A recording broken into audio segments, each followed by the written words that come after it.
La parole est à Monsieur Rudy Sall. Monsieur le Président, Allez, chers on collègues, a changé de question. je ne suis pas sûr que les vociférations de Monsieur Cazeneuve soient convaincantes.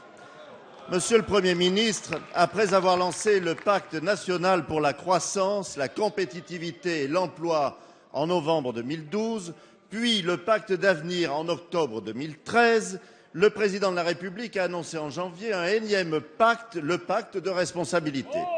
Vous avez ensuite annoncé la mise en œuvre d'un observatoire des contreparties et le Président de la République a présidé hier un conseil stratégique de l'attractivité. Monsieur le Premier ministre, il est grand temps de passer des pactes aux actes.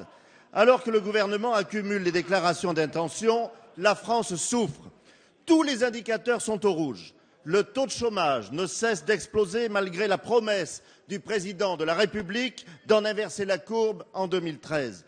Le matraquage fiscal des entreprises a eu des effets désastreux sur leur compétitivité et leur taux de marge est à son plus bas niveau depuis 1985, très loin derrière nos voisins européens.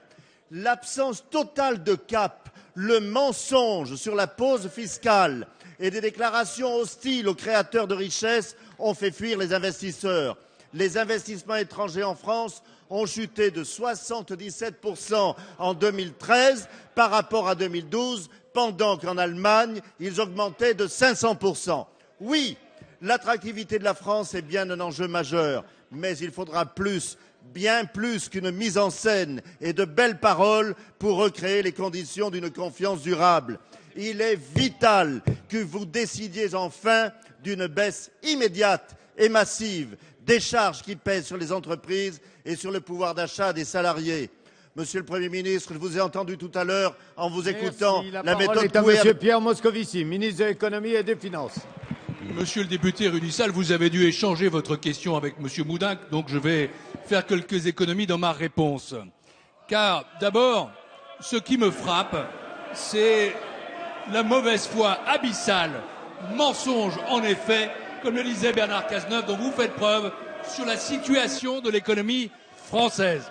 Car comme le disait le Premier ministre, vous devriez connaître mieux les chiffres de la croissance. La croissance pour 2013 en France a été de 0,3%. Ce n'est pas assez, mais c'est plus que la zone euro qui connaît une croissance négative. C'est plus que ce que nous avions prévu nous-mêmes, 0,1%. C'est plus que ce que prévoyaient les instituts de conjoncture, moins 0,2%. C'est presque autant que l'Allemagne, 0,4%.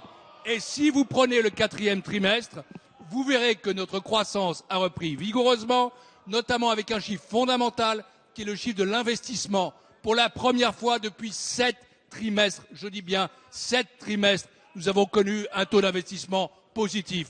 Alors ayez vous-même un peu confiance dans votre pays. Pour le reste, les pactes manifestent une cohérence.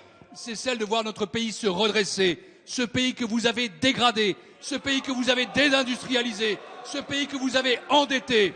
Et nous le faisons avec, de manière très constante, la volonté d'une compétitivité française qui soit plus forte, avec le CICE.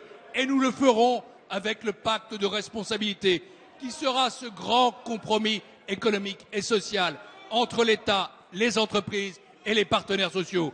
Car derrière tout ça, il y a une démarche que vous ignorez, celle du dialogue social. Oui, nous sommes au travail. Oui, nous redressons le pays. Et oui, vous feriez mieux de vous le réaliser maintenant. Il est temps. Merci, Monsieur le ministre.